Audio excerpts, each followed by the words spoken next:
Hey folks, it's Troy here, and I'm going to go ahead and read this. All right, this is going to be one of the hardest recordings that I've ever done. So I've written it out so that I can stay focused and stay on track, not to get emotionally involved.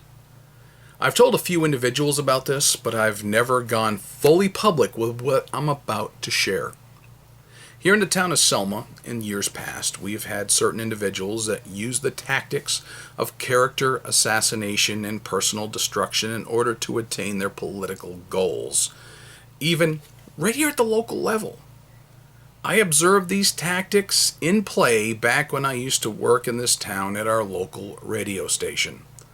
Later, when I moved to this town and eventually ran for town council 14 years ago, I experienced those same tactics firsthand. The men who are primarily responsible for these sorts of smear campaigns and disinformation have since passed away. I was married to a young woman who ended up suffering from mental illness. During the course of our 13-year marriage, I got her medical and psychiatric treatment.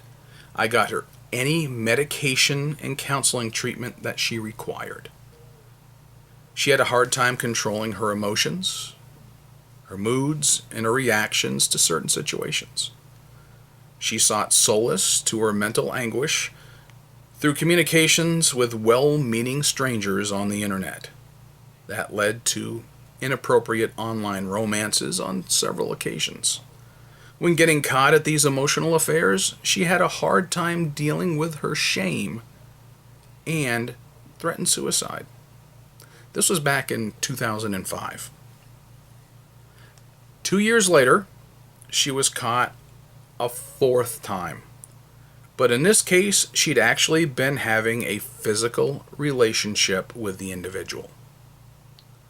When confronted, like she had often done and had been the case in our 13 years of marriage, she became unhinged emotionally and became physically violent.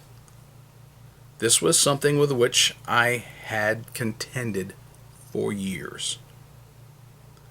Domestic violence is not always on the part of the husband. She left the home and went to go stay with the individual with whom she was having the affair. About a week later, I had sheriff's deputies knocking on my door to serve me with a restraining order claiming that I had perpetrated domestic violence upon her. To be honest, I was absolutely shocked, and I became angry about it. I've since spoken to several attorneys who deal with family law and learned that false claims of domestic violence are not uncommon in order to use that legal tool as a weapon against an estranged spouse. That's a sad thing, especially since there are legitimate issues when such a thing is necessary for the protection of women. I know firsthand about the abuse of those legal provisions. Since I don't take false accusations lightly, I hired an attorney and I fought back.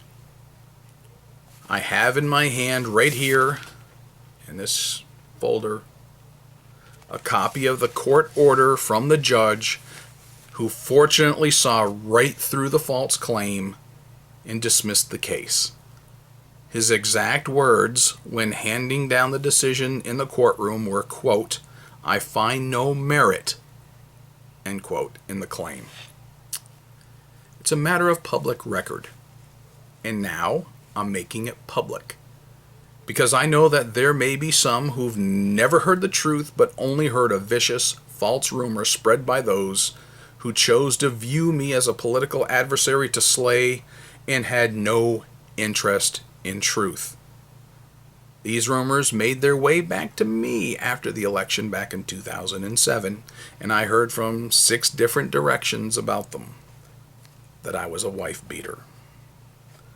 I also found out who was primarily responsible for the spreading of such slander, as well as know from whence the news initially came, since I can count on one hand and have fingers left over how many people knew of the incident with my ex-wife. Yes, she became my ex-wife since I take infidelity seriously. Now, in God's providence, just 4 months after the whole incident happened, I met a beautiful young woman who was a single mom. She and I eventually married, and on our honeymoon we got pregnant with the first of our 2 sons to come from the marriage. She and I to this day are happily married and living in the home that I first purchased right here in Selma almost 2 decades ago. All 3 of our sons have gone through the local schools here, including Selma Elementary, where one of our sons is still attending, Selma Middle, where another one of our sons is still attending, and Triple S, where our oldest recently graduated. And today he works and serves the community right here in Selma. Okay, so now you know the whole truth. I did not include every single little sordid detail, but I have it all right here in my hand. I've always been upfront and honest about the situation. I've not been vocal about it publicly. Partly because there was no point to be or nothing to be gained at the time, and partly to protect my ex-wife from the scrutiny or the embarrassment. But that's hopefully now ancient history, though I know there will be some people in this town that will not see it that way no matter what. But I came forth with the truth in this video. I have the paperwork to prove it, and the truth is on my side. I have nothing to hide, and now that the perpetrators of the slander have all passed away, I have my opportunity to tell the truth. And as Paul Harvey used to say, and now you know the rest of the story.